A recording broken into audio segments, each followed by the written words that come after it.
Engkaulah Raja di atas segala raja. Raja kemuliaan, Raja kehidupan kami.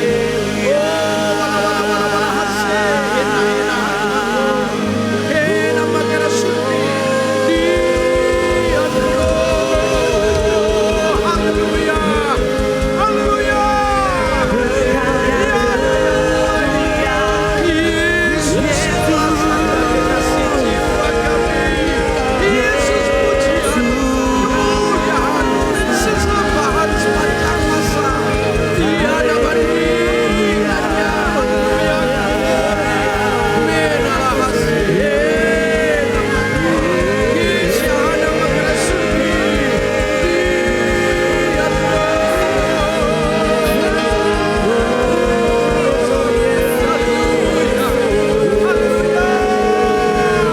Semesta memujimu, terlebih kami umat tebusan, milik kekal-Mu Tuhan, kan menyembah menyanjung tinggi-Mu.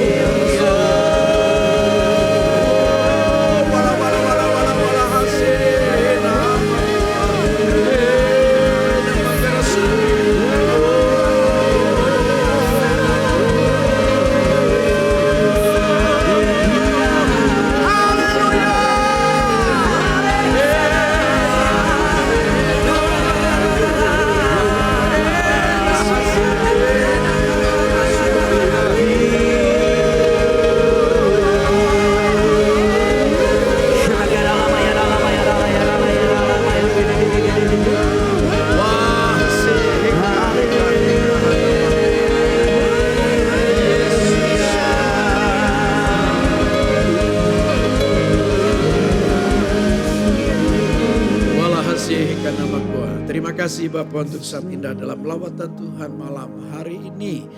Dalam pujian dan sembah kami diberkati, kami juga dipersiapkan untuk menyambut Tuhan melalui pemberitaan firman. Firman yang adalah Tuhan.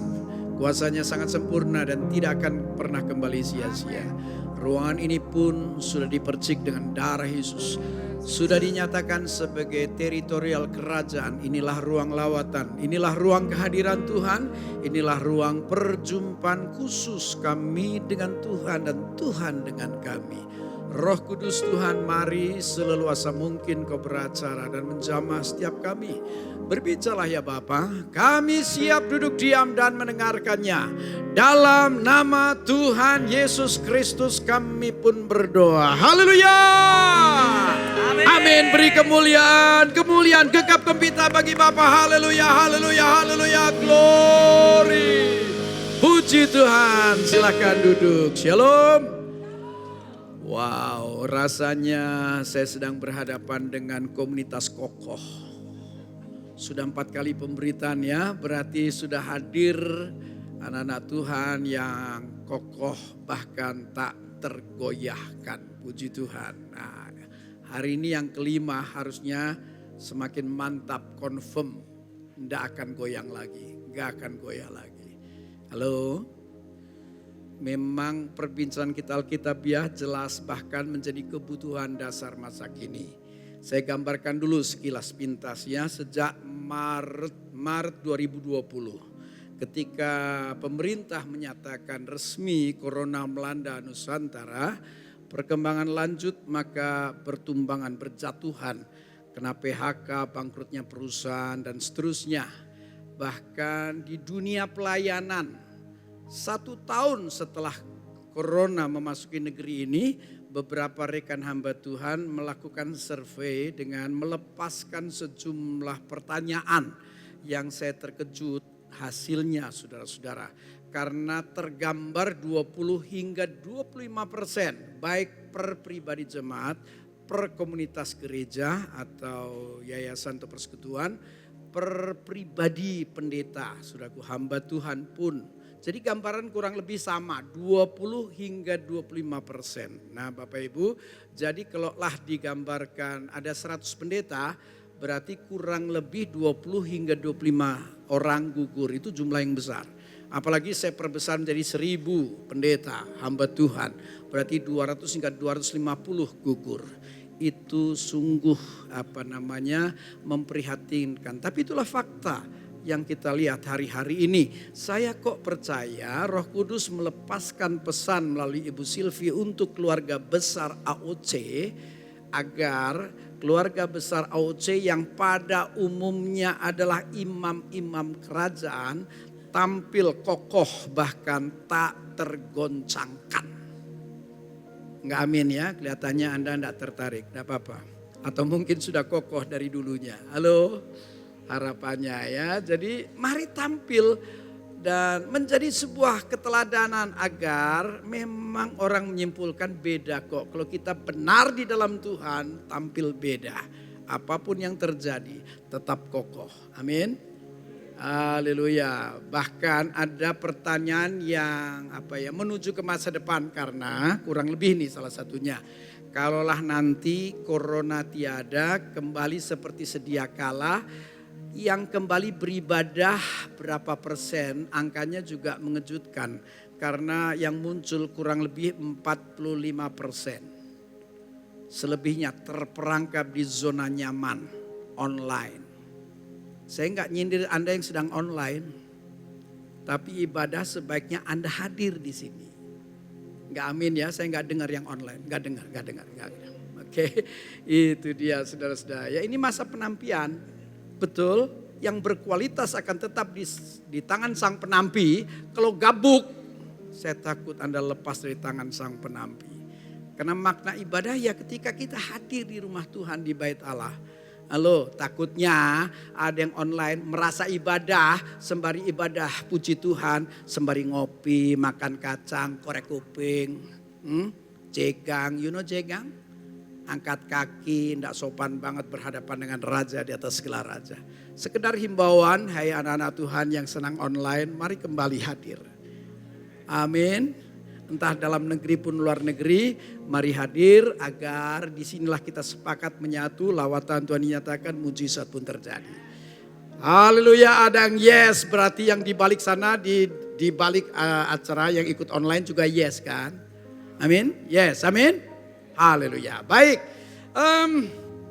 Tema sepanjang Oktober, firm and unshakable, kokoh tak tergoyahkan atau tak tergoncangkan.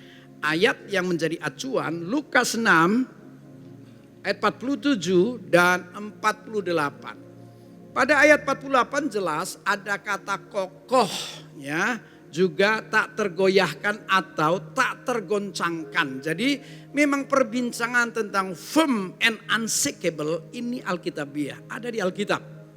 Betul saudaraku? Ayat 47 itu petunjuk bagaimana sih menjadi kokoh.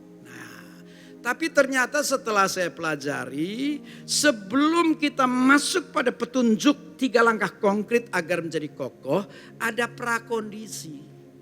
Karena ketika kita bicara secara lengkap dimulai dengan ayat 46. Nah Bapak Ibu, agar kita paham konteks perbincangan, maka saya akan bacakan secara lengkap 46, 47, 48 hingga penutup 49. Tapi faktanya kan tema ini kan Lukas 6, 47, 48 ya. Lembar pertama judulnya dulu coba. Nah ini dia kan, firm and unshakable.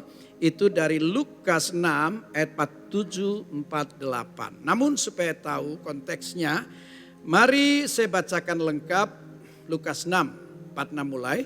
2 macam dasar judulnya. Mengapa kamu, sebentar.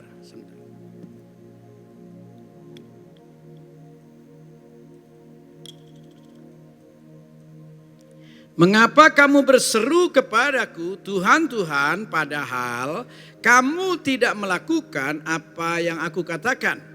Setiap orang yang datang kepadaku dan mendengarkan perkataanku serta melakukannya, aku akan menyatakan kepadamu dengan siapa ia dapat disamakan. Ia sama dengan seorang yang mendirikan rumah Orang itu menggali dalam-dalam dan meletakkan dasarnya di atas batu. Ketika datang air bah dan banjir melanda rumah itu tidak dapat digoyahkan. Nah jelas, tidak dapat digoyahkan. Kenapa? Karena rumah itu kokoh dibangun. Akan tetapi barang siapa mendengar perkataanku tetapi tidak melakukannya, ia sama dengan seorang yang mendirikan rumah di atas tanah tanpa dasar. Ketika banjir melandanya, rumah itu segera rubuh dan hebatlah kerusakannya. Puji Tuhan. Nah Bapak Ibu, mari kita dapatkan gambaran awal tentang apa sih yang dimaksudkan kokoh sehingga satu ketika tak tergoyahkan, bahkan jelas tak tergoncangkan. Ketika saya telusuri berdasarkan Kamus Besar Bahasa Indonesia, ternyata kokoh kata lainnya adalah kukuh yang didefinisikan seperti ini. Kokoh, kukuh. Kuat terpancang pada tempatnya. Kalau kita menjadi Kristen yang kuat terpancang, tertancap pada tempatnya, maka kita akan menjadi Kristen yang kokoh. Tidak mudah roboh, tidak mudah rusak. Nah sebelum lanjut, adakah Anda termasuk Kristen yang tertancap, kuat tertancap, terpancang pada tempatnya? Pada tempat yang dimaksud mana sih? Halo? Tentu berawal dengan pribadi Kristus, betul tidak? Betul. Yang kedua harap-harap sih Anda termasuk yang setia pada komunitas. Ya, kalau Anda memang sudah tertanam di AOC, mari berkata sekali AOC tetap AOC. Gak amin ya, banyak tamu hari ini. Halo? Loh iya, kita harus kuat terpancang pada tempatnya saudara-saudara. Agar tidak mudah roboh. Kalau roboh itu kan sumpama dunia tinju KO. Gak bangkit lagi. Kalau kita kuat terpancang pada pribadi Yesus Tuhan, pada komunitas di mana kita sepakat membangun kerajaan Tuhan, maka kita tidak mudah roboh, kita tidak mudah rusak, digambarkan seperti benteng. Wih luar biasa ya, seperti benteng. Ya, seperti benteng yang kuat, walaupun nanti kita sadari kalaulah kita kuat seperti benteng, bukan kuat gagah manusia, tapi karena Tuhan. Amin. Nah itu bicara sikon. Kalau bicara kepribadian, ternyata kata kokoh, kata lainnya tuh teguh. Berkaitan dengan keteguhan hati, keteguhan iman, keteguhan pendirian, niat dan seterusnya ya. Jadi kalau Anda benar-benar kokoh, teguh sebagai anak Tuhan, maka apapun situasinya hatinya tetap tough ya, tetap siap menghadapi badai. Halo? Kalau lagu sekuler aja ada tema tentang welcome to my world. Ayo datang sini, akan kutaklukkan. Gak tahu ya, kalau lagu sekuler gak terlampau tahu ya. Kalau lagu rohani lebih paham ya. Welcome to my world. Halo? Mari datang padaku ya, akan kutaklukkan apapun bentuknya. Amin, saudaraku? Oke ya. Jadi inilah yang tergambar kalau benar kita kokoh, artinya kalau benar kita kuat terpancang pada tempatnya. Baik, kita tidak mungkin melaksanakan 3 langkah yang menjadi petunjuk pada 47 kalau ayat 46 tidak konsekuen, kalau tidak terlaksana. Ayat 46-nya mengatakan begini. Saya baca ulang 46. Mengapa kamu berseru kepadaku, Tuhan, Tuhan, padahal kamu tidak melakukan apa yang aku katakan. Sudah biasa kan kita menyapa Yesus Tuhan? Betul? Tapi ayat ini menegaskan kalau engkau menyapa Yesus Tuhan ada konsekuensi. Konsekuensinya adalah apa yang Tuhan katakan itu kita lakukan. Karena bentuk sapaan Tuhan berkaitan dengan kedaulatan. Saya pernah kasih pembanding mudah. Kata Tuhan cuman beda H di tengah. Tuhan pemahamannya bos. Coba masukkan H di tengah, pengertiannya jadi Tuhan di atas segala yang dipertuan, bos di atas segala bos, raja di atas segala raja, penguasa di atas segala penguasa. Jadi ayat ini ingin berkata, kalau saja engkau menyapa aku Tuhan. maka apa yang kukatakan itu yang kau lakukan. Halo? Nah, jadi ini tentang kedaulatan. Kata kedaulatan kata dasarnya daulat dari bahasa Arab, daulah. Daulah dipahami kekuasaan yang tertinggi. Itulah daulah. Jadi secara etimologis kata daulat dari bahasa Arab daulah, kata Arab daulah yang dipahami sebagai kekuasaan tertinggi. Pantes beberapa saat yang lalu kelompok yang sangat fanatik memperkenalkan tema, maaf ini kan dari bahasa Arab, faktanya kan memang sempat beredar pemahaman tentang daulah Islamiyah. Kalau saja mereka bisa mencapai yang tertinggi, maka Nusantara akan terkendali. Halo? Nah, itu kan sikonnya. Pribadinya berdaulat. Berdaulat itu maknanya berkuasa penuh. Ayat ini sedang berkata, kalau benar kau sapa aku Tuhan, benarkah aku berkuasa sepenuh atas hidupmu? Adakah seluruh teritorial dari kehidupanmu dalam kendaliku? Mari perhatikan ya, hidup kita ini ada banyak wilayah, misalnya masa laluku. Ada wilayah kenajisan, ada wilayah kemabukan, ada wilayah narkoba, judi dan seterusnya. Sudahkah engkau melakukan peperangan besar dan menaklukkannya satu persatu? Sehingga nanti terbukti ketika aku menyapa Yesus Tuhan, maka terbukti bahwa Tuhanku berdaulat atas hidup ini. Kalau ayat 46 tidak dikerjakan 47 walaupun ada 3 langkah konkret yang bisa kita lakukan. Gak mungkin dikerjakan apalagi menjadi manusia kokoh yang tak tergoncangkan. Jadi sebelum kita bicara tentang langkah-langkah konkret tersebut, pastikan bahwa semua wilayah sudah mengalami penaklukan. Saya berjuang di awal kok dengan doa puasa ketat sampai berat badan saya drop 12 kilo. Saya taklukkan wilayah kenajisan, begitu berhasil saya laporkan Bapak walaupun tidak mudah tapi sudah terlaksana, peperangan besar sudah kujalani dan kemenangan yang kuraih untuk kemuliaan Bapakku. Saya harus kerjakan ke wilayah yang lain. Halo, coba cek, apa semua wilayah sudah ditaklukkan? Ada yang jawab tapi dengan ketawa, hahaha. Saya nggak tahu itu jawaban ya apa tidak, yang penting hahaha. Halo, loh saya kan pernah memberi gambaran seperti ini. Betapa saya pernah sampai sekarang sih masih ya, menyukai film kerajaan. Anda pikir keseluruhan yang saya sukai? Enggak sebenarnya, hanya sepenggal peristiwa. Karena sepenggal itu memotivasi hidup. Coba ya, di sini ada nggak sih yang senang film kerajaan? Wah ternyata Anda cuman ke gereja nggak ke bioskop, senang saya. Oke ya, kan bisa juga nonton di TV sih ya film kerajaan ya. Nah 2 film sih, film Cowboy Jantan, Face to Face, nggak main belakang, saya senang.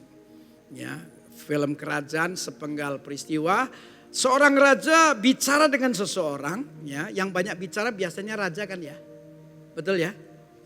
Anda di hadapan raja banyak ngomong tabok selesai. Nah, raja bicara, tat, yes my lord.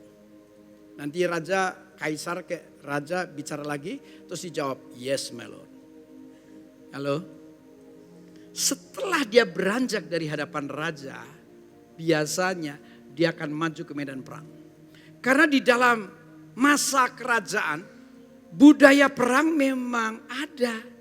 Andaikan nih Mas Boas ribuan tahun hadir dan mendirikan sebuah kerajaan. Dia akan memperluas, memperkuat ketentaraan, kemudian ingin buktikan bahwa dia lebih kuat dari kerajaan lain dengan cara menyerang, menaklukkan. Sebab kalau kerajaan lain berhasil ditaklukkan, tiap tahun harus kirim upeti. Dia akan memperluas wilayah, biasa di zaman kerajaan itu biasa. Nah saudara-saudara, jadi orang ini setelah keluar dari hadapan raja, dia akan maju ke medan perang. Padahal bicara perang fatal antara membunuh atau dibunuh. Betul tidak? Pertaruhannya nyawa. Betul saudaraku? Kecuali perang-perangan. Karena anak sekarang kan main game tuh perang. Nggak mungkin terluka, tapi kalau perang yang sesungguhnya bisa selesai kita. Nah, walaupun terancam, walaupun taruhannya nyawa, nggak gentar dia setelah berhadapan dengan raja dan berkata, yes my lord, ya Tuanku, dia maju ke medan perang. Apapun risikonya, nyawa pun oke. Perang sekuat-kuatnya, walaupun dia mungkin sudah tergores, luka sehebat apapun, dia tetap maju dengan target kalahkan lawan dan taklukkan teritorinya. Begitu berhasil, maka panji yang dia bawa dari kerajaan akan ditancapkan sebagai tanda.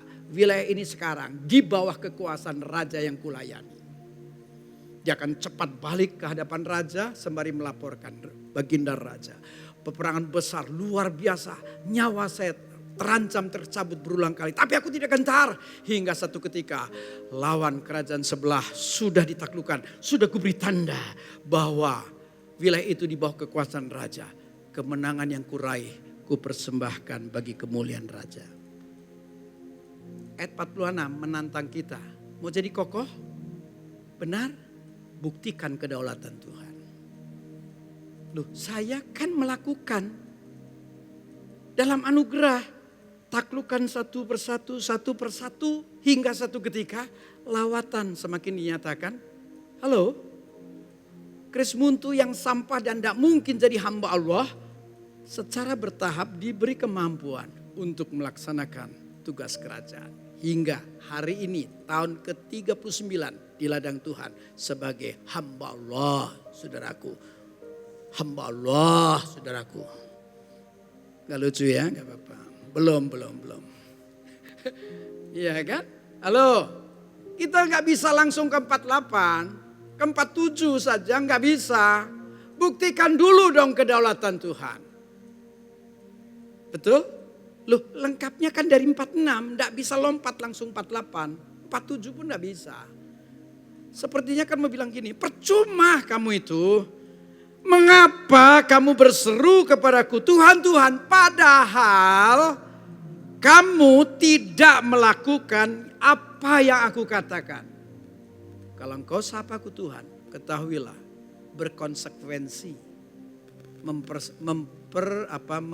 Memposisikan Tuhan sebagai seorang yang berkuasa penuh dalam hidup ini. Kalau Anda mungkin merasa aduh Tuhan masih ada yang belum.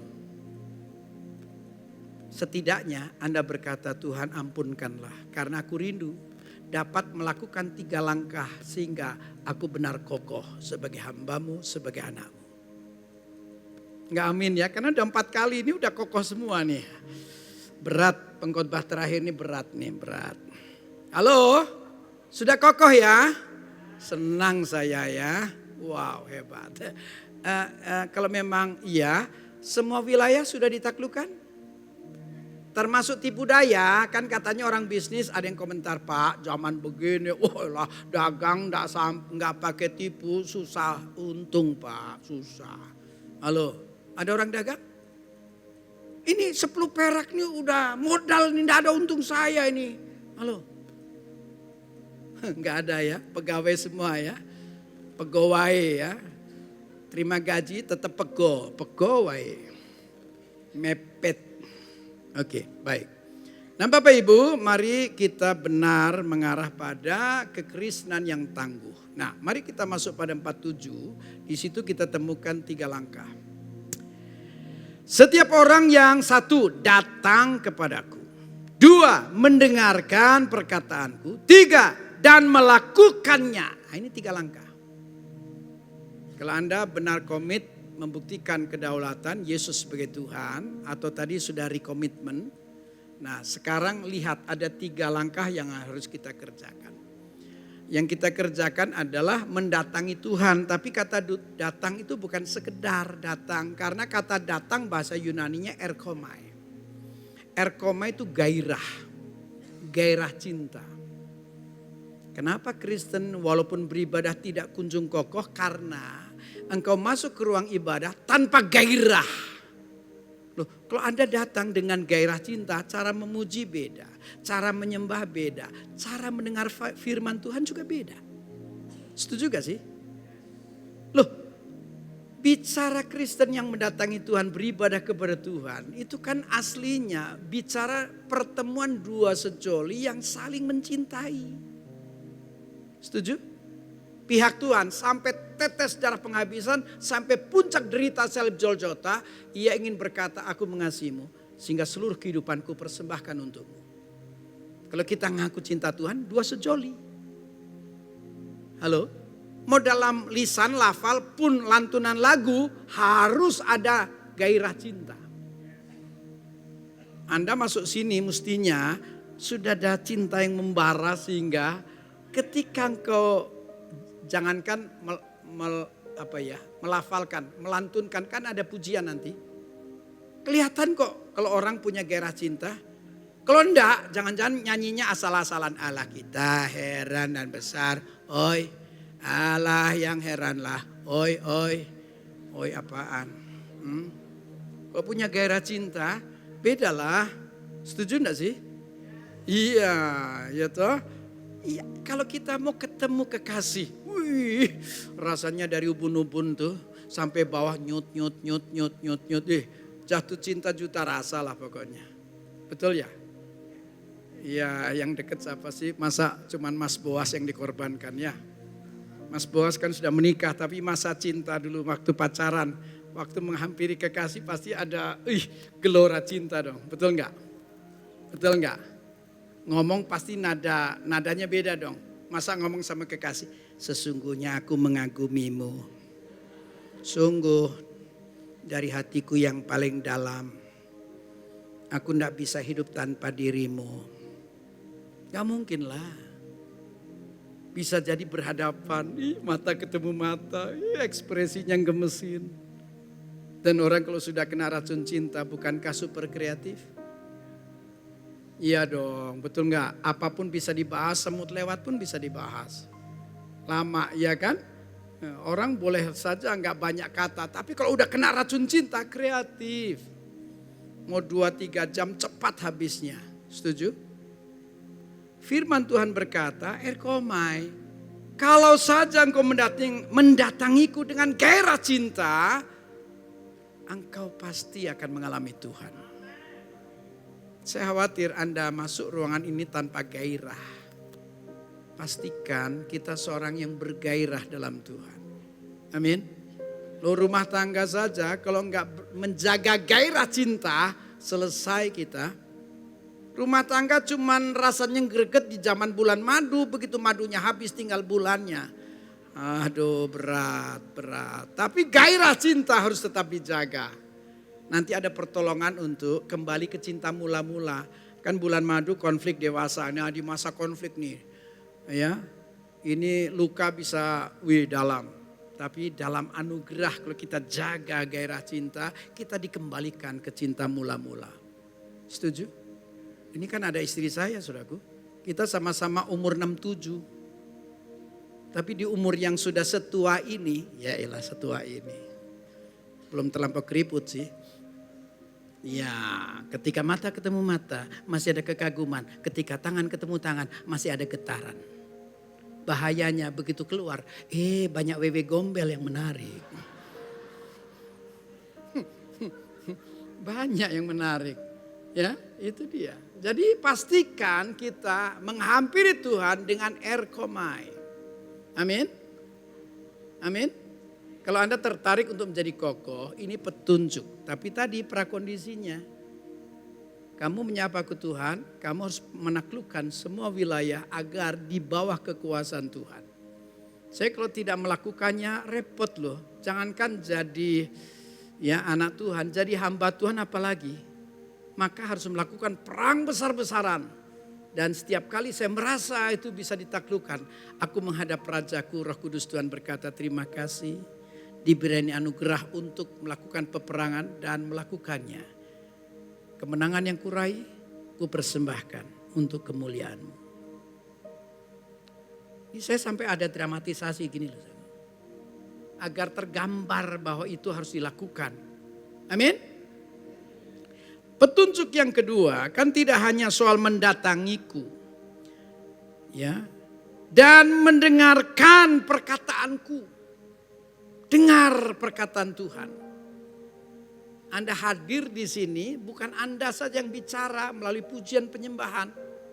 Saat firman diberitakan, kita duduk diam di aliran sungai kehidupan. Mereguk manisnya firman, air hidup yang adalah pribadi Tuhan. Kita punya kerinduan ingin semakin paham isi hati, ingin paham pikirannya, ingin tahu persis apa yang Tuhan mau untuk kulakukan. Dengar. Halo? Ya, saya ini kena sorot lampu sih ya. Saya paling senang kenapa kadang-kadang saya turun, saya ingin lihat wajah Anda. Masih mending lah sorot lampunya di atas. Di Makassar sorot lampu 3 tapi dari arah sana. 3. Jadi saya kena sokle. Saya susah sekali lihat orang. Ini masih lumayan, saya masih bisa berapa lapis saya masih bisa lihat. Pentingnya adalah sejauh mana engkau menyambut sabda. Sejauh mana setelah engkau bicara melalui pujian penyembahan, saatnya engkau mendengarkan suara Tuhan. Halo? Dan hamba Tuhan itu pasti bersemangat ketika pendengarnya haus dan lapar. Saya kalau berhadapan dengan orang yang haus dan lapar, saya bisa tahan bicara lama. Kayaknya terprovokasi untuk semakin kreatif. Tapi kalau yang dengar kayaknya butuh-butuh gak butuh, mulai gemes saya. Saya mulai bilang, Anda ingin membuat saya mendekat dan jariku sampai di jidat? Ngerti gak pentingnya gitu kan? Halo? Kalau enggak tolong siapin pistol air buat yang ngantuk saya tembak cerot. Gemes soalnya saya ya. Tapi kalau Anda haus dan lapar, orang-orang yang rakus akan sabda, saya akan terus layani. Sampai berapa jam senang saya. Amin. Oh iya. Jadi tidak hanya hal mendatangi dengan gairah cinta, tapi mari dengarkan suaranya. Dengarkan suaranya. Saya tambahkan di catatan tuh ya. Ketika kita mendengar suara Tuhan itu saya tuliskan 4M. Kan ini hal yang harus kita lakukan agar benar-benar apa yang Tuhan katakan kita hidupi. 4M itu mendengar, mengerti, menyadari, menghayati. Kan harus sampai penghayatan, berarti sudah jadi budaya. Berarti sudah menyatu dengan kehidupan. Halo? Diawali dengan mendengar. Dan tidak boleh sekedar mendengar. Mendengarnya secara cermat. Yang dalam bahasa Inggrisnya listening. Karena itu sudah disampaikan ya. Artinya jangan sekedar mendengar. Kenapa kamu tidak kunjung mengerti? Kamu mendengar tapi tidak cermat. You are here but never listen. Pantes tidak pernah kau mengerti. Ini dari sini saya bisa lihat kok. Siapa yang listening, siapa yang hearing. Berbahagialah Anda yang benar-benar mendengar. Di sanalah Tuhan beri anugerah untuk paham, untuk mengerti dulu. Halo? Kadang ngertinya cuma 10%, kan ada nih IQ kayak saya nih kan saya masuk kelas Adidas, IQ di bawah dasar. Kadang pendeta khotbah 100% saya nangkepnya 10%. Selebihnya bingung pendeta ngomong apa ya. Tapi karena saya berusaha paham, ya 90% Tuhan tambahkan. Kan ada yang jenius. Halo, ada di antara juga ada Anda. Saya khotbah baru start, Anda udah tahu ujungnya. Tahu, saya lihat kok. Iya, biasanya kelompok ahli Taurat. Nah Bapak Ibu, jadi saya ingat ya zaman-zaman awal tuh. Di proses awal saya melayani iring Tuhan, hidup baru melayani ya. Saya punya tiga-tiganya saya puja lah. Pak Yusuf Roni jam 4 pagi di UKI. Dari jam 2 pagi loh kita sudah ke UKI untuk mendengarkan khotbahnya Pak Yusuf Roni. Udah penuh. Untuk lewat saja udah susah. Jadi jam 2 kita udah berlomba untuk mendapatkan tempat duduk. Jangan kira tempat duduk kursi loh. Ini lesehan semua udah penuh. Jadi jam 2 itu udah berebut kita nungguin Pak Yusuf. Nanti jam 4 2 jam lagi ya. Itu walaupun kebelet gak berani pergi. Takutnya kalau pergi ditempatin orang, jadi kita tahan. Wih, luar biasa ya. Om Yakob sih memang papa rohani, Om Yakob Nahwai. Salah satunya lagi Pak Yeremia Rim. Pernah dengar hamba Tuhan hebat Pak Yeremia Rim? Oh, Anda asli jiwa baru dibaptis tahun lalu. Oke ya, pantas nggak kenal tokoh hebat. Karena zaman dulu 3 tokoh ini luar biasa. Nah, jadi kalau masuk Jakarta, saya kan ada kontak personnya. Tanggal sekian sampai sekian Pak Yeremia Rim ada di Jakarta. Di mana saja? Tanggal sekian di sini. Wah, saya buntutin terus kemanapun beliau melayani. Dan ada kecenderungan nih hamba Tuhan ya. Kalau dia khotbah pindah-pindah, temanya tetap. Benar gak sih? Contoh teman-teman yang suka ngiringin misalnya Dr. Mary Sololo. Ngelayani Jakarta, Semarang, Surabaya, seterusnya. Mereka diberkati di Jakarta terus katut terus. Pulangnya ngeluh. Khotbahnya itu juga, heran. Bukan salah dia, salah lu ngikutin terus. Iya kan? Nah, saudara-saudara terjadi nih ya.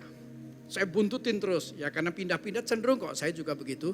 Kalau khotbah pindah-pindah temanya tetap. Halo? Itu dia ya. Nah, jadi saya duduk selalu paling depan. Dan duduk paling depan bergairah, responnya cepat. Ngomong apa ngerti dikit, amin. Ngerti dikit, amin. Amin. Disiku tentang, jangan rame kenapa? Loh, orang kalau haus dan lapar, ngerti dikit, amin. Senang gitu loh saudaraku. Anda kelihatan udah ngerti nggak ngerti, diem aja. Supaya aman pakai tutup mulut lagi masker ya. Gemes lama-lama ya. Loh ya, lama-lama saya didekatin Kak Yer.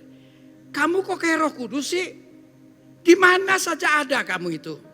Rupanya ngerepotin. Saya dengar khotbah berulang kali tetap saya gairah. Amin, amin. Sama halnya Om Yakob kan. 4 kali khotbah sama khotbahnya. Dan heran titik koma gak berubah. Itu hamba Tuhan hebat. Ngerti gak sih? Cermat sekali guru saya itu. Guru saya itu khotbah sama. Nantinya saya dengar bisa 20 kali. Kenapa? Ibadah minggu 4 kali sama, titik koma gak berubah.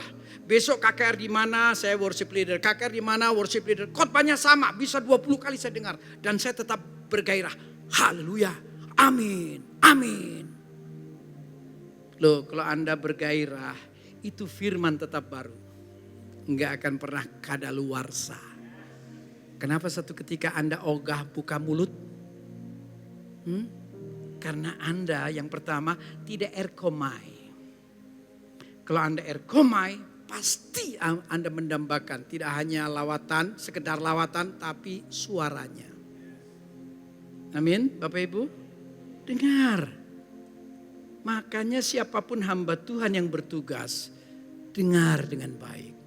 Seringkali dimanapun ya, kalau tamu disambut, kalau orang lokal, itu lagi.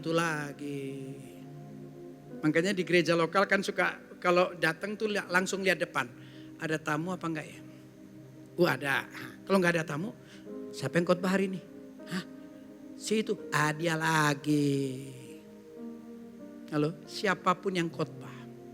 Kalau Anda sudah hadir dengan erkomai, engkau akan haus dan lapar akan suaranya. Amin. Amin. Tapi diharapkan tadi mendengar sehingga engkau mengerti. Kalau benar mengerti, berubah. Karena pengertian itu membuat kita sadar. Menyadari. Khawatirnya kan, walau ngerti tidak kunjung sadar. Halo? Kalau sadar, dilaksanakan. Kan contoh mudahnya ya, saya dulu kan perokok plus gele. Saya nggak tahu masih ada perokok nggak di ruangan ini ya. Biasanya aman kalau di ruangan ini, kalau sudah selesai nggak tahu. Ya kan? Sini mah Roh Kudus, luar sana rokok kudus. Iklan sekarang kan di bungkusnya aja udah kelihatan ya. Paru-paru nganga atau apa nih. Betul kan ya? Iklan rokok kan begitu ya. Kalau kamu ngerokok hancur organ dalam. Kan udah dikasih tahu ya. Coba tanya perokok. Hei perokok temanku. Tapi masa lalu ya, saya sudah lepaskan soalnya. Tanya, ngerti enggak rokok merusak kesehatan? Pasti jawabnya ngerti. Kalau ngerti, kok tetap ngerokok? Ngerti doang, sadar kagak? Hei perokok, ngertikah kau? Saya tunjuk ke sana soalnya ada yang ketawa di sana. Kalau kesini kan jaim. Jangan-jangan ada juga perokok tapi jaim. Ya kan? Nanti kalau saya dekatin ketahuan, apa nafas naganya ketahuan. Ih, naga banget kalau perokok. Naga banget deh baunya ya. Nah, ketika aku ngerti, aku sadar, aku berubah. Halo, diawali dengan dengar. Tadi setelah datang erkomai, dengar perkataan Tuhan. Agar ngerti. Kalau engkau ngerti berubah. Amin. Sama halnya kita juga punya doa pagi dulu 4/4. Tapi begitu ngerti tentang keimaman, bagaimana menjadi berkat bagi Nusantara, kita gabungkan dengan doa bagi bangsa. Ngerti, bergabung. Halo, sembari menghimbau, hai yang online, mari bergabung dengan pasukan imam agar Nusantara kita menangkan. Halo, harus diperkuat semua provinsi, pasukan imam harus semakin tangguh. Saya nggak tahu, ada imam kan yang hadir nih? Ada ya? Banget ya, cuman karena rendah hati pasti ya low profile, oke. Nah ya, kalau benar mendengar dia mengerti, kalau benar mengerti dia sadar berubah. Nah coba bandingkan, perubahan hidup itu indah apa enggak? Kalau disimpulkan indah, mari timbang mau berubah temporary atau permanen. Itu masuk M yang keempat, penghayatan, menjadi budaya. Halo, bagi orang yang biasa doa pagi kan karena budaya, dia akan bangun pada waktunya. Halo, penting kan? Penting kan, gak usah dibantu waker. Oh gak ada jawaban, oke. Membudaya, menjadi satu dengan aktivitas hidup. Amin. Kenapa kita menjadi kokoh? Satu, karena aku menghampiri Tuhan dan gairah cinta. Yang kedua, aku benar mendengarkan suaranya. Aku mengerti, aku mendengar, aku mengerti. Aku sadar pentingnya, aku berubah dan ku pertahankan perubahan agar semakin menyenangkan hati Tuhan. Akibatnya yang ketiga, kan ada di situ. Yang ketiga itu kan melakukan. Ya, mendatangiku, mendengar perkataanku, melakukan. Iman kan plus perbuatan, saudara-saudara. Kalau saja apa yang Tuhan kehendaki, kalau saja perkataan Tuhan benar dilakukan, maka saya menuliskannya 4K. Ini sebenarnya kan pengembangan dari yang saya paham di penutup doa bagi bangsa. Walaupun seringkali di doa bagi bangsa terungkapnya cuma 2. Kalau saya sih ngertinya 4 loh. Kalau kita mendengar firman, mengerti, sadar, berubah menjadi satu dalam kehidupan sehari-hari, ya melakukannya, maka firman itu membangun kehidupan, membentuk kehidupan. Pantas yang sering kita dengarkan di penutup doa bagi bangsa, di dalam doa kan kita akan mengalami kemanisan. Pasti kan kemanisan hati kan, sama dengan pulih. Yang kedua, kemurnian, iman. Kalau iman kita dimurnikan, tangguh. Yang ketiga, kadang terungkap juga kegenapan janji. Ribuan janji Allah di firman Tuhan, di Alkitab. Berapa yang tergenapi? Enggak mungkin Allah berjanji untuk mengingkari. Allah berjanji pasti untuk digenapi. Cuman terkait sama waktunya Tuhan. Bukan waktu kita. Waktu manusia kan abrakadabra, minta hari jadi, buka mata, haleluya, amin, ada. Itu abrakadabra. Tuhan menjawab dalam program pendewasaan agar engkau menerima sejahtera dan tetap selamat menjadi milik kekal. Halo? Itu dia, ada program pendewasaan. Kalau mau diberkati lebih, tingkatkan iman. Sehingga ketika diberi kepercayaan, engkau tetap berkuasa atas berkat, bukan dikuasai berkat. Kelihatannya sudah sangat diberkati ya. Saya senang melayani Bapak Ibu. Tenang banget ya. Amin. Haleluya. Kayak malam Natal rasanya ya. Malam kudus sunyi senyap. Haleluya. Nah Bapak Ibu jadi kemanisan hati pulih, kemurnian iman tangguh, kegenapan janji sejahtera bahagia. Tapi ada yang keempat, keserupaan sifat karakter Kristus. Agar peluang kembali terbuka. Karena perjalanan iman kita kan harus dalam bentuk proses menyatunya kemanusiaan dengan keilahian. Ujungnya Immanuel, di dalamku, di dalam Tuhan, Immanuel. Kalau kita benar mengalami proses menyatunya kemanusiaan dengan keilahian, maka sifat-sifat Bapa, karakter Kristus bisa hadir, bisa terbentuk. Amin. Berbahagialah Anda kalau menerima 3 petunjuk dan melakukannya. Bergairah, dengarkan suaranya dan lakukan. Pasti Anda akan menjadi kokoh. Anda kuat terpancang pada tempatnya. Amin. Haruskah?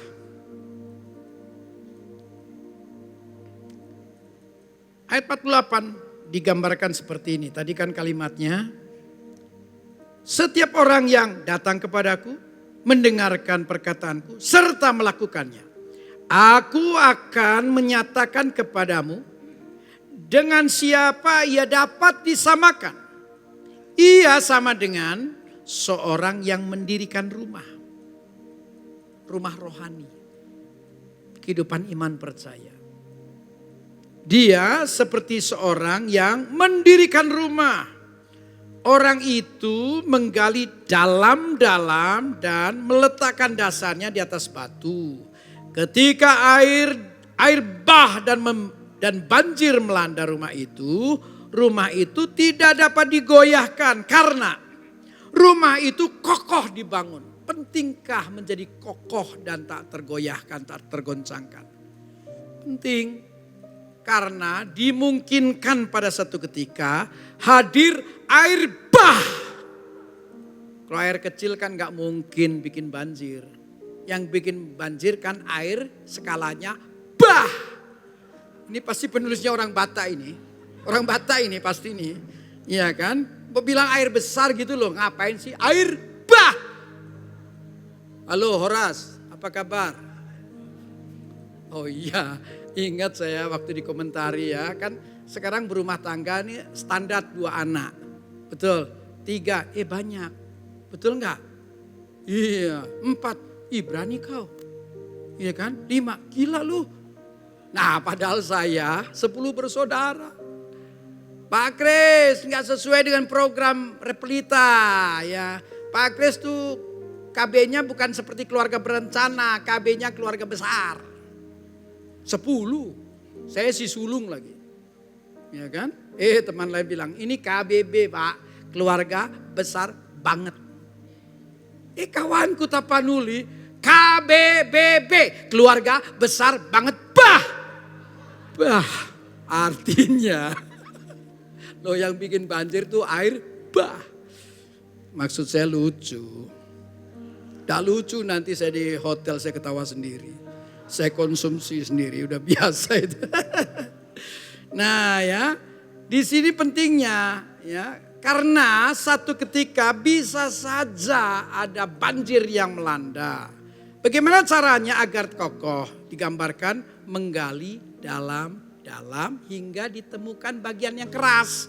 Karena nantinya bangunan itu fondasinya diletakkan di atas batu. Halo? Nah, cuman sayang ya, hal menggali dalam-dalam enggak semua terpanggil. Saya pernah kasih gambaran gini. Sebuah gereja jemaatnya 1000. Begitu KKR, biasa KKR skala besar, hamba Tuhan terkenal, artis, worship leader yang dikenal dan seterusnya, itu nanti datangnya bisa lebih dari 1000. Karena himbauan kan, betul, dibawain selebaran dan seterusnya. Tapi begitu gereja yang sama, jemaatnya 1000, bikin PA, pendalaman Alkitab, tolong jawab berapa yang datang? Nggak mau jawab karena Anda tidak datang. Halo? Loh ya. Gereja jemaat 1000 bikin KKR bisa datang 2-3 ribu. Begitu bikin PA, tolonglah ada yang jawab pendalaman Alkitab berapa yang datang. Pada tiap pagi loh Bu Silvika atau asisten berkata rajin doa, rajin baca Alkitab. Nanti masih ada tambahan rajin minum jamu. Karena udah gak ada corona jamu hilang. Toh? Ya artinya sehat 3 dimensi. Sehat tidak hanya rohmu, jiwa dan tubuh. Makanya dulu ada tambahan jamu. Pertama dengar aneh. Kok acara doa ada jamu? Sejak itu langganan, seneng tuh langganan. Kalau saya beli borong. Ayo tetangga, ayo makan minum jamu biar sehat. Itu gara-gara diprovokasi di doa bagi bangsa. Saya dicintai tukang jamu. Saya minum selalu 2 gelas. Ini ada saksi, ini ada Noel jadi minum jamu. Istriku seisi rumah, tetangga aku panggil. Jamu. Kamu rajin doa, kalau nggak minum jamu nanti nggak sehat. Minum jamu. Saya juga kena sehat dari Ibu Rohani. Ketawanya nggak usah panjang-panjang ya. Artinya kalau ketawa yang kompak sekali tarik selesai. Jangan ada yang ketawa terakhir, lucu kan? Baru ketawa. Ya, orang rasa lucu tadi, yuk rasa lucu kemudian itu kan ketinggalan. Sekali tarik beres. Nah, Bapak Ibu, jadi kita harus menggali dalam-dalam. Halo? Berapa tahun kita bikin PMI? 18 tahun kali ya? Lebih bahkan. Ya, 18 tahun. Dari orang yang hancur berantakan dipulihkan. Nanti bisa bertugas pelayanan dari doa, pimpin pujian, bersaksi sampai pemberitaan firman. Betapa aku bangga ketika mendalami firman, di dalamnya ada pemuridan dan mereka bisa diutus untuk melaksanakan tugas-tugas kerajaan. Amin. Tapi kan anjurannya supaya benar rumah itu kokoh dibangun, digali dalam-dalam sampai ketemu bagian yang keras. Jadi kalau dengar firman jangan yang lembut saja, bagian yang keras. Karena ketika bangunan itu ketemu bagian keras baru bisa fondasi yang kokoh yang dimaksudkan itu diletakkan. Memang terjemahan lain mengatakan batu karang. Ya, memang nanti ada kaitan dengan Yesus yang berkata di atas batu karang pengakuan iman. Aku akan membangun jemaatku. Betul? Halo. Jangan sampai kalau dengar tema kelimpahan semangat. Begitu tema doa puasa belaga gak denger. Halo. Membangunkan fajar, belaga gak dengar. Pengutusan hebat di awal. Tuhan hancur hatiku, memang perlu memenangkan jiwa. Ini aku, utuslah dia. Kan sering itu yang dijadikan contoh kan. Iya. Sampai ketemu bagian yang keras, baru fondasi kokoh yang dimaksud bisa diletakkan. Halo? Karena ada kemungkinan datang banjir.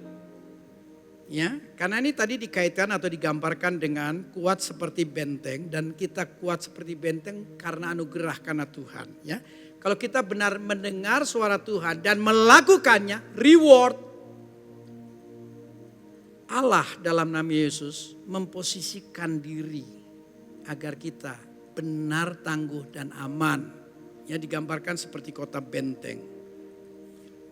Faktanya adalah sebelum bicara tentang benteng, mari kita lihat dulu ya. Mazmur 46, kalau lihat judulnya sih Allah kota benteng kita. Di situ jelas tergambar tentang kemungkinan adanya air bah yang mendatangkan banjir. Karena ada 4 ancaman. Yang pertama, sebab itu kita tidak akan takut, itu ayat 3-nya tuh. Ya, kalau kita benar kokoh tak tergoncangkan seperti benteng karena Tuhan yang hadir membentengi menjaga kehidupan kita, maka walau ada 4 ancaman, di sini kan 4 kali dituliskan sekalipun yang pertama bumi berubah, tempat berpijak. Apa yang menjadi tempat berpijak? Pekerjaan, bisnis, bisa saja. Tempat berpijak kita berubah, goyah. Terancam PHK, terancam bangkrut. Betul? Tidak hanya ancaman Tapi dikatakan sekalipun gunung-gunung goncang di dalam laut, semua sukses ditenggelamkan. Kan nampak sejak peristiwa corona. Sekalipun ribut dan berbuih airnya. Bayangkan ketika orang entah PHK, entah bangkrut. Kalau dia tidak jaga hidup, maka yang muncul jalan pintas. Bisa baygon sayang. Bisa main ayunan pakai leher. Bisa bergaya Superman. Bisa kan? Halo? Iya, kalau di kota kan cari mall. Kalau di daerah cari pohon kelapa. Halo? Iya, bergaya Superman, lompat. Ya! Pindah ke negeri lain, hemat, enggak pakai tiket, enggak pakai ongkos. Ya, jadi ada ancaman di sana kalau sampai keruh kehidupanmu. Syukur bisa mencapai tingkat kejernihan pada satu ketika. Nah, untuk bagian 2 dan 3 saya saksikan dulu tentang banyaknya kesaksian di Full Gospel Businessman Fellowship International. Pernah Full Gospel menjamur dan saya bertugas ya. Nah, di sana seringkali muncul kesaksian, lebih banyak kesaksian ya. Jadi saya kalau melayani Full Gospel itu berat di urusan waktu. Mereka lebih penting dibuka dengan makan, kemudian satu pujian, muncul 1, 2, bahkan 3 kesaksian, baru saya dapat giliran khotbah. Jadi kalau sudah khotbah untuk Full Gospel selalu dipesankan, Pak Kris tolong, kenapa? 15 menit. 15 menit karena lebih dimungkinkan atau lebih dibuka untuk kesaksian. Kesaksian kan true story tentang perubahan hidup. Nah, ini kesaksian sering kalau Anda pernah ikut Full Gospel. Pernah ikut Full Gospel? Belum pernah ya, masanya telah berlalu. Full Gospelnya entah ada di mana sekarang. Nah, akan tampil di sana seorang pengusaha yang berkata, Bapak Ibu Saudara, perusahaan kami sangat besar, turun-temurun. Skalanya bukan ratusan miliar, bisa jadi triliun Bapak Ibu. Tapi saya bersyukur dalam izin Tuhan bangkrut. Emang mudah tuh dicerna kalimat itu? Hah? Kehilangan ratusan miliar bahkan triliun. Aku bersyukur kepada Tuhan, bisnis itu hancur, berantakan, bangkrut. Ini pasti muncul perkataan atau kalimat tadi setelah program penjernihan. Kalau masih tetap keruh, ancamannya tadi narkoba, dugem, free sex, bunuh diri. Ingat ya, sebelum Full Gospel menjamur, pengusaha Kristen ngomong Kristen aja lah. Nggak ada waktu untuk keluarga, nggak ada waktu untuk Tuhan. Entertain, ngurusin proyek di mana-mana. Begitu bangkrut, memang sempat keruh, tentu pikirannya butek. Ingat kok dulu kesaksian Pak Ci Putra. Pernah dengar? Halo? Triliunan negeri ini. Iya, dia sampai menyembunyikan diri, rambut rontok dan seterusnya ya. Tapi ketika proses penjernihan ini muncul, dia sadari karena Tuhan itu terjadi. Aku bersyukur perusahaan besarnya runtuh bangkrut karena ketika itulah aku jumpa Tuhan. Sehingga aku punya waktu untuk menghampiri Tuhan beribadah. Aku punya waktu memeluk istri dan anakku. Dan ketika penjernihan ini terjadi, pemulihan berjalan, perusahaan yang sempat tumbang bisa terbit kembali dan lebih besar dari sedia kala. Kan termasuk Pak Ciputra itu kan, kesaksian ini. Gak paham ya, Anda WNA kelihatannya. Hah? Capek juga saya ya, true story kok ini. Kalau Anda pernah hadir di Full Gospel, kesaksian model begini banyak.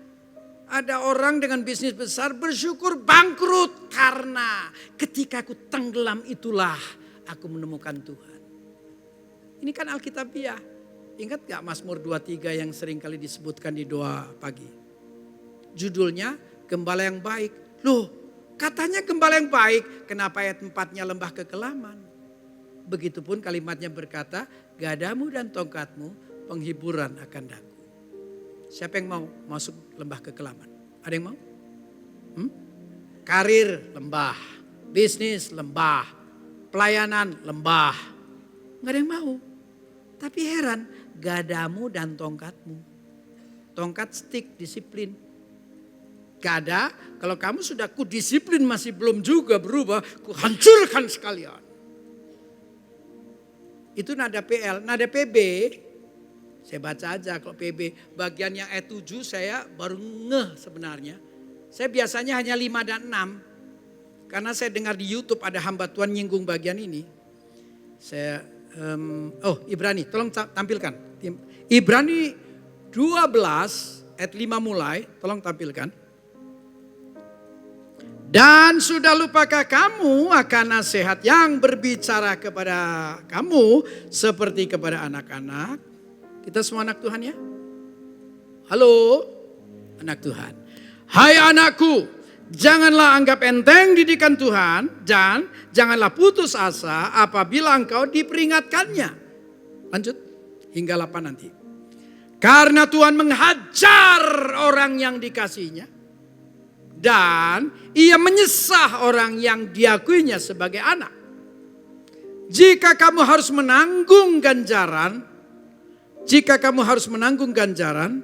Allah memperlakukan kamu seperti anak. Di manakah terdapat anak yang tidak dihajar oleh ayahnya? 8. Tetapi jikalau kamu bebas dari ganjaran yang harus diderita setiap orang, maka kamu bukanlah anak, tetapi anak-anak gampang. Kita anak Tuhan. Kalau tidak rela menerima didikan disiplin, bukan anak. Kan keterbukanya waktu bahasa Inggrisnya yang dibaca.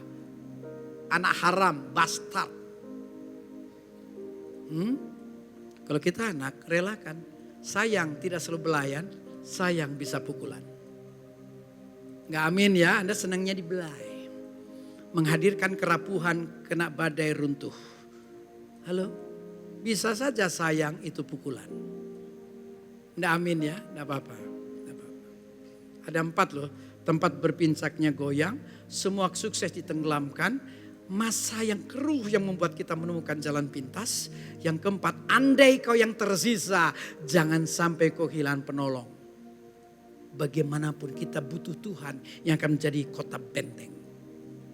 Saya ambil bagian ayat 46 karena di sini ketemu sharingnya bangsa Korah, Bani Korah. Mari lihat sekali lagi. Mazmur 46 untuk pemimpin biduan dari Bani Korah. Anda tahu Bani Korah, keturunan Korah?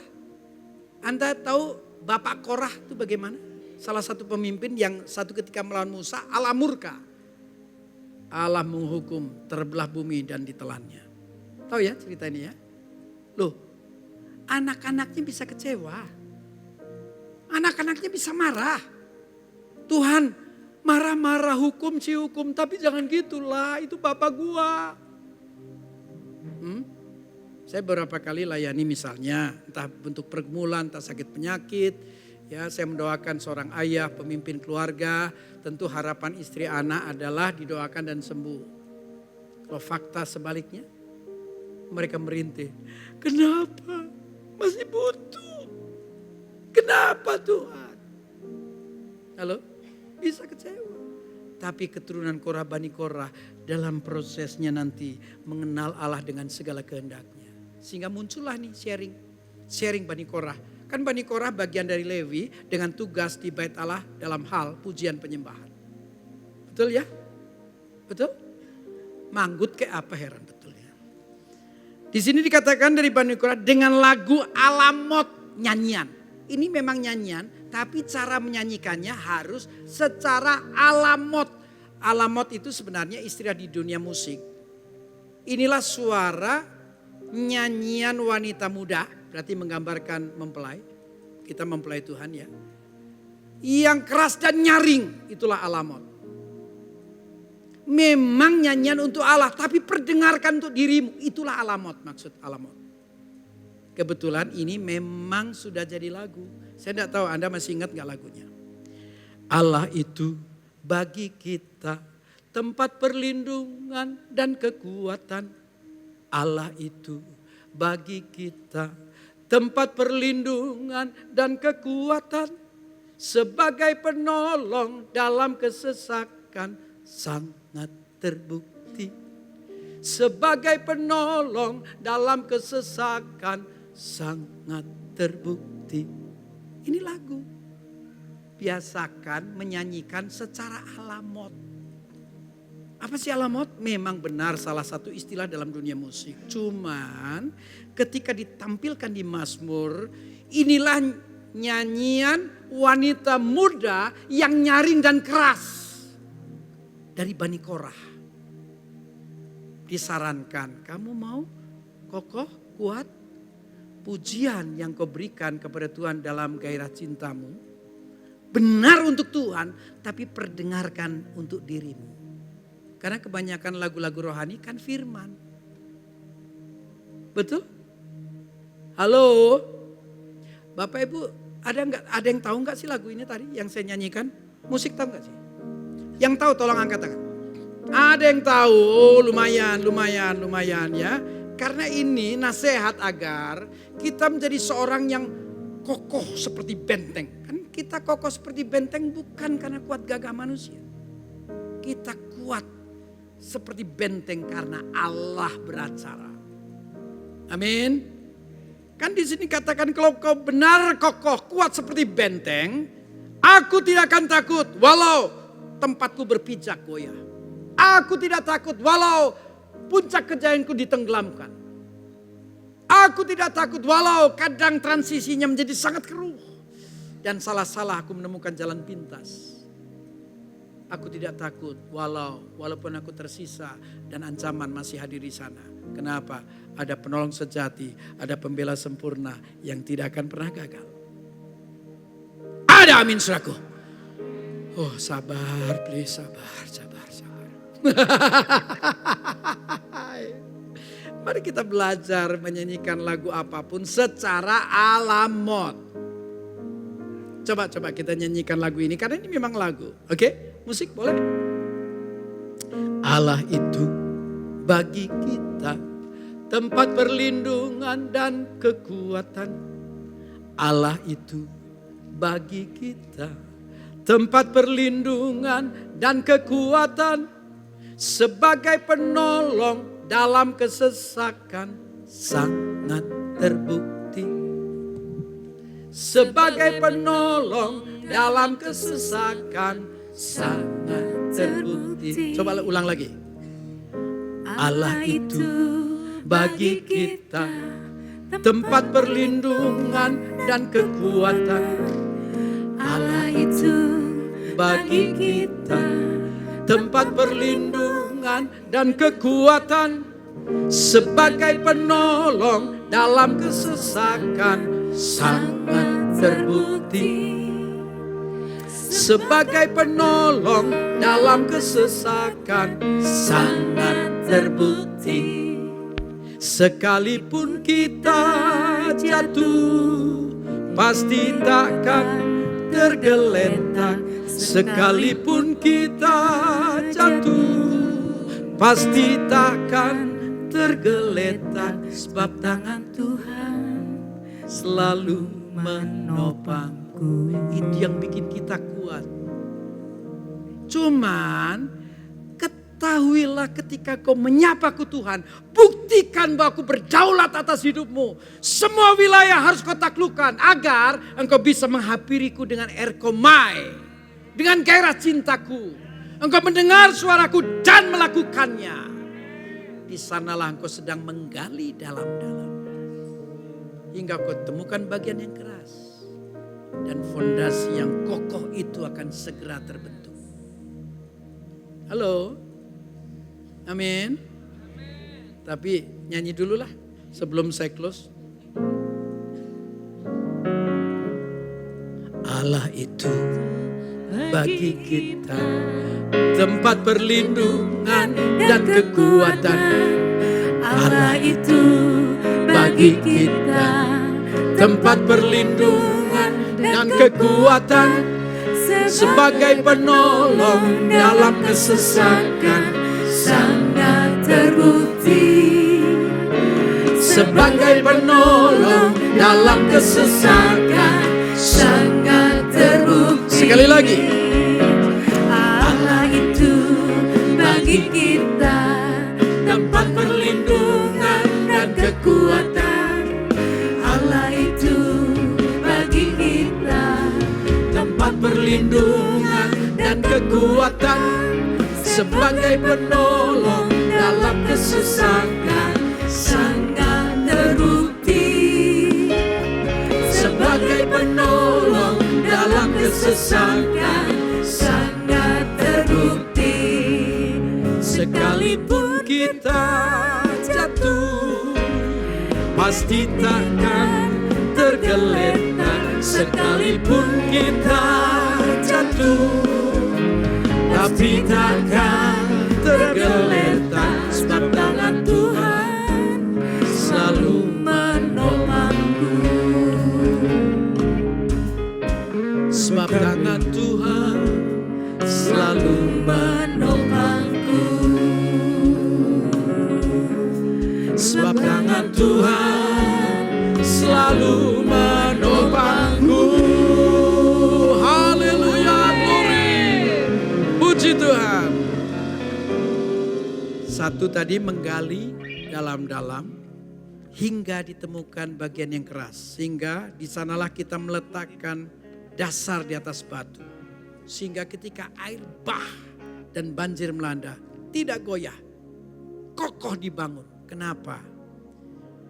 Tidak hanya soal fondasi. Fondasi itu menjadikan Tuhan dan firman jawaban.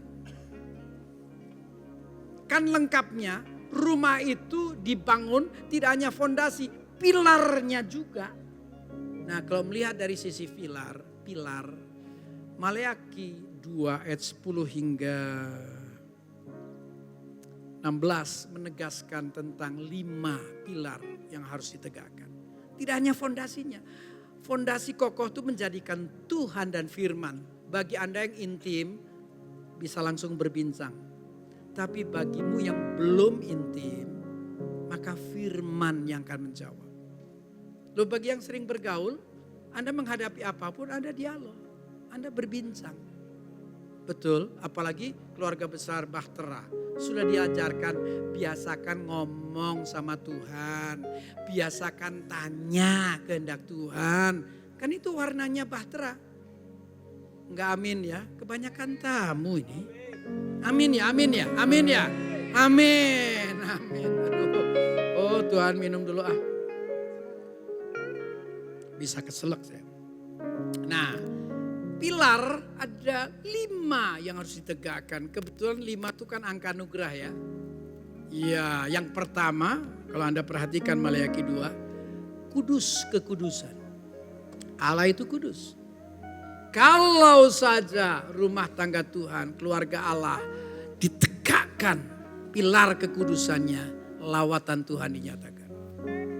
Sudah fondasinya kuat karena menjadikan Tuhan dan firman. Kan tadi awalnya mau kokoh, mau terima petunjuk, buktikan kedaulatan. Apa yang ku katakan, itu yang kau lakukan. Jangan cari pendapat lain, pendapat Tuhan, arahan dari Tuhan. Betul? Nah baru kau bisa lakukan dan terbukti dirimu kokoh. Asal ada firman Tuhan selalu menjadikan jawaban untuk hidup ya. Yang kedua adalah kasih yang menjadi landasan tindakan. Halo. Boleh saja Tuhan hadir. Tapi kalau agape, kasih agape tidak melandasi seluruh aktivitas. Enggak ada harapan yang terbaik yang akan dipersembahkan.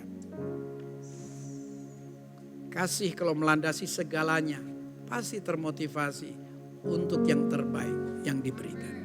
Yang ketiga, mesbah keluarga, sistem pertahanan.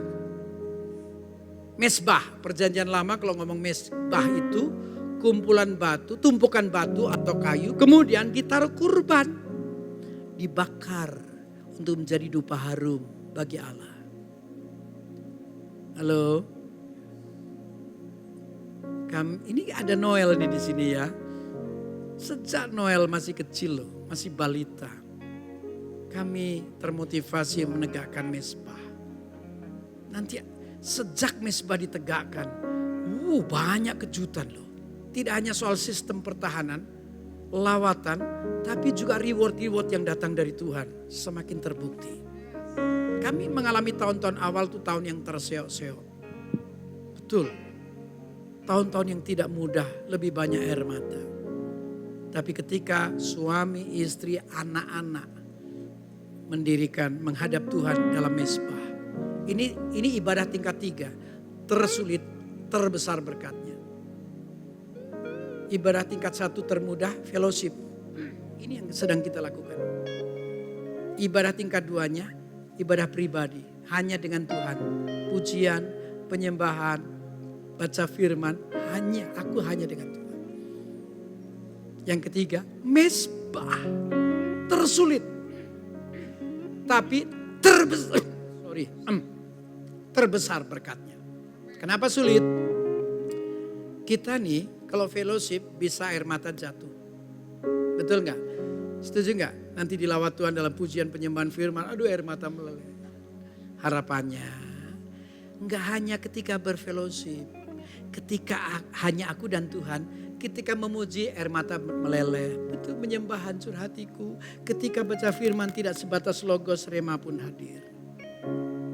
Nah kalau yang kedua ini bisa tegak, biasanya ada harapan mendirikan mezbah. Kenapa mezbah satu ketika sulit? Karena ada gap, ada luka yang tidak kunjung diselesaikan. Saya ingat betul kok ketika gerakan pemulihan hati Bapa, kemudian ada di sebuah retreat yang bicara Kak Edi Leo. Tahu pernah dengar Pak Edi Leo? Kami sudah melayani memang, tapi masih di awal-awal ya. Nah saya putuskan, yuk Mami kita ikut. Walaupun kita sudah melayani, sudah hamba Tuhan, ayo kita ikut. Kita banyak tidak paham. Yuk kita berusaha untuk menangkap berita dan paham. Begitu dikhotbahkan, oh, wow, menarik. Anak-anak masih kecil. Ayo kita lakukan. Sesi selesai masuk kamar. Kita uji coba mendirikan mezbah. Belum melibatkan anak karena waktu retreat anak gak dibawa. Sudah berdua nih sujud di kaki Tuhan. Kok nyanyi susah, nyembah susah. Apalagi hancur hati. Wah ini dia nih. Ada yang gak beres. Terus saya bilang gini, ada yang mesti diselesaikan. Kita fellowship hancur hati, pribadi bisa mezbah gagal. Gini, pakai perjanjian. Saling curhat, habis-habisan, tidak boleh diinterupsi. Marah boleh, tapi diinterupsi nggak boleh. Setuju? Setuju. Oke, saya bilang ladies first, Mami. Enggak, papi, mami, papi. Ya akhirnya biasa kan seringkali panglima kalah sama pangnam. Aturannya kan ladies first ya. Udah saya, dia duduk. Ingat enggak boleh ada interupsi, enggak ada komplain. Mulai saya, istri macam apa? Suatu ketika terjadi kan boleh, kan udah janjian. Kalau saya udah mereda, sudah belum, tar ingat. Cari lagi, ngobrol lagi, ngomong lagi, marah. Sampai kehabisan kata. Terus sudah duduk, gantian. Emang cuman mami. Papi suami macam apa? Waduh. Curhat habis-habisan, terbongkar semua. Setelah terbuka semua, terus gimana sekarang? Kita harus pulihkan. Oke. Niatnya pegang tangan, ternyata bukan pegang tangan, peluk. Saya ulurkan gini, ternyata bukan disambut, tapi peluk. Kita saling nangis. Ini meleleh di punggung nih. Air mata, air hidung, air mulut. Saya meleleh, dia meleleh. Setelah beres, baru kami bisa tegakkan mezbah. Kenapa sulit? Ada gap. Setelah mezbah ditegakkan, lawatan Tuhan terjadi. Mujizat, mujizat, mujizat. Sistem pertahanannya juga. Bersihkan rumah angker, ngusir setan, bersihkan pabrik angker dengan gagah. Karena sistem pertahanannya terbentuk. Pilar ketiga. Fondasi bicara firman dan Tuhan yang adalah jawaban. Jangan hanya gali sampai cetek yang lembek-lembek. Sampai ketemu yang keras. Baru bisa dibangun. Halo. Sampai ketemu bagian yang keras, baru siap dibangun. Halo? Siap dengar firman sekeras apapun sembari berkata, iya Tuhan, aku mau, aku siap. Ya, tapi pilarnya, kekudusan, kasih yang menjadi landasan, sistem pertahanan. Yang keempat, warisan iman. Halo? Saya sempat khawatir ketika guru saya menyekolahkan anak 3 ke Cungkuok. Berakibat pada tidak ada satupun yang masuk ke ladang Tuhan. Jadi bahasan di Jakarta, kalau beliau pulang siapa gantinya? Tapi saya percaya setiap orang tua berdoa. Amin. Kaget-kaget anak pertama tinggalkan bisnis, mendampingi papa hingga papanya pulang. Dan gereja besar ini, dia siap menerima estafet untuk melanjutkan. Halo? Saya sempat dakdikduk, anak pertama S1 sekuler, anak kedua S1 sekuler. Ya ampun, kok gak tertarik, untung S2-nya mereka masuk. Lega. Dan dua-duanya tetap cinta Tuhan, tetap cinta pekerjaan Tuhan. Gak amin ya, memang itu urusan saya. Gak apa-apa, itu urusan saya. Iya. Sekaya apapun, kalau tidak cinta Tuhan, tidak cinta pekerjaan Tuhan, mau kemana? Warisan iman itu harus turun. Dan yang kelima, setia artinya teruji. Kita nggak mungkin dinyatakan setia kalau tidak melalui ujian. Kalau sudah mengalami ujian dan tetap bertahan, tetap menunjukkan keteguhan hati, kokoh, baru bisa dikatakan, kamu memang setia. Kamu seorang yang berintegritas tinggi. Amin. Benarkah Anda mau jadi Kristen yang kokoh dan tak tergoncangkan? Firm and unshakable? Amin. Prakondisi. Jangan kamu menyapa Tuhan dan tidak melakukan apa yang kukatakan. Lakukan peperangan besar hingga kedaulatanku berlaku. Aku berdaulat atas hidupmu. Kalau sudah, mari hampiri Tuhan dengan gairah cintamu. Dengarkan suaranya dan lakukan kehendaknya. Kamu seperti seorang yang menggali dalam-dalam hingga ditemukan bagian yang keras, batu. Dan di atas batu karang itu, jemaatku akan kubangun. Air bah datang, banjir melanda, no problem. Tidak akan tergoyahkan. Amin. Karena Tuhan dan firman jawaban dan pilar ditegakkan. Tuhan Yesus memberkati. Haleluya. Haleluya. Tundukkan kepala, mari kita menyembah Tuhan. Oh Yesusku.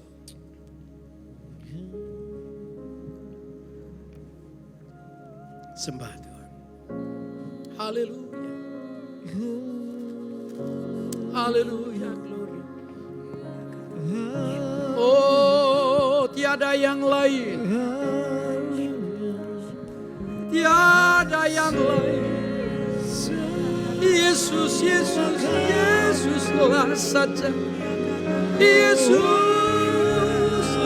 saja. Namamu agung dan Yesus, namamu ajaib, memulihkan, memperlengkapi, beri kemenangan. Haleluya, haleluya. Oh,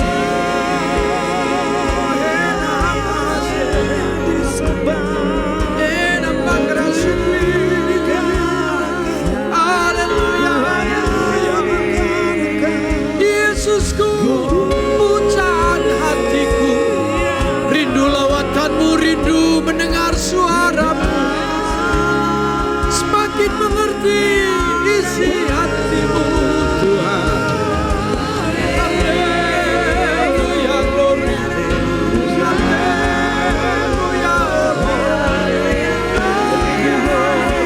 selama-lamanya.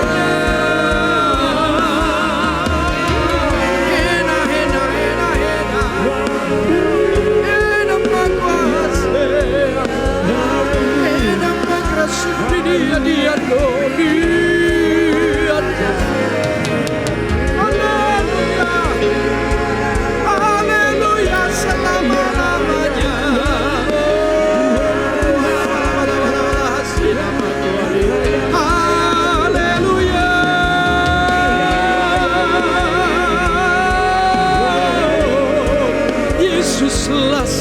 pujian kami.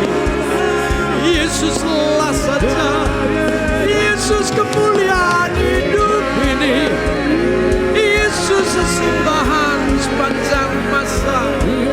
Rindu buktikan bahwa semakin kokoh dan tak tergoncangkan.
Sebab itu kami tidak akan takut, walau bumi tempat berpijak kami goyah. Tidak takut, walaupun keberatan kami ditenggelamkan sekalipun, kami tidak takut.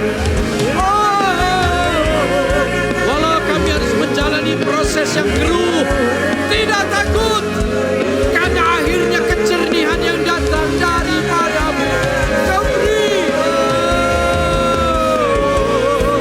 Yesuslah saja penolong sejatiku, Yesus pembela yang takkan pernah gagal. Haleluya.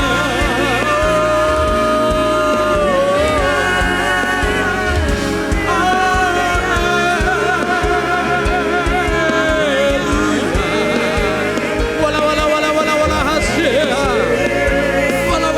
hasia keluarga besar AOC, jadilah kokoh dan tak tergoyahkan. Amin, amin. Roh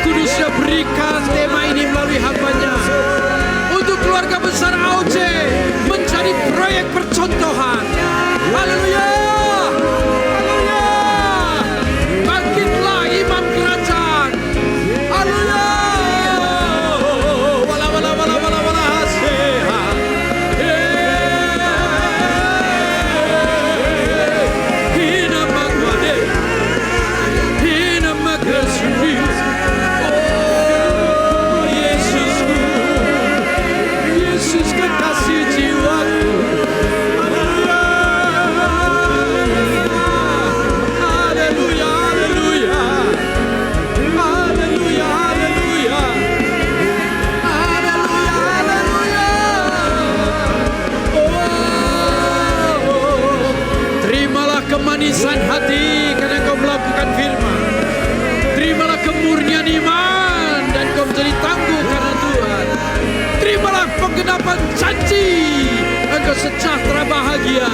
Terimalah proses menyatunya kemanusiaan dan keilahian. Kembali bagian dari kekekalan. Haleluya. Haleluya. Terpuji selamanya, selamanya. Haleluya.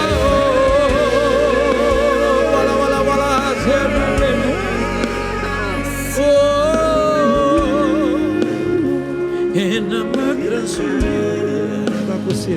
Haleluya.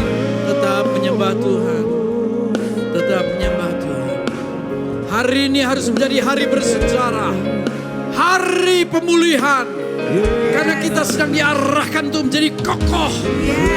Tak tergoyahkan dalam segala situasi. Kita akan mengangkat panci kerajaan lebih tinggi. Oh Yesusku, tidak ada kegentaran. Walau bumi bergoyah sekalipun. Tidak ada kegentaran. Walau harus ditenggelamkan. Tidak ada kegentaran. Walau harus masuk lembah kekelaman. Tidak ada. Karena Engkau penolong sejati. Engkau pembela yang tak pernah gagal. Haleluya. Sembah Tuhan, tetap sembah Tuhan. Dapatkan sebanyak mungkin dari sumbernya. Pengurapan baru. Isi, tidak hanya penuh sampai tumpah. Haleluya, glorious.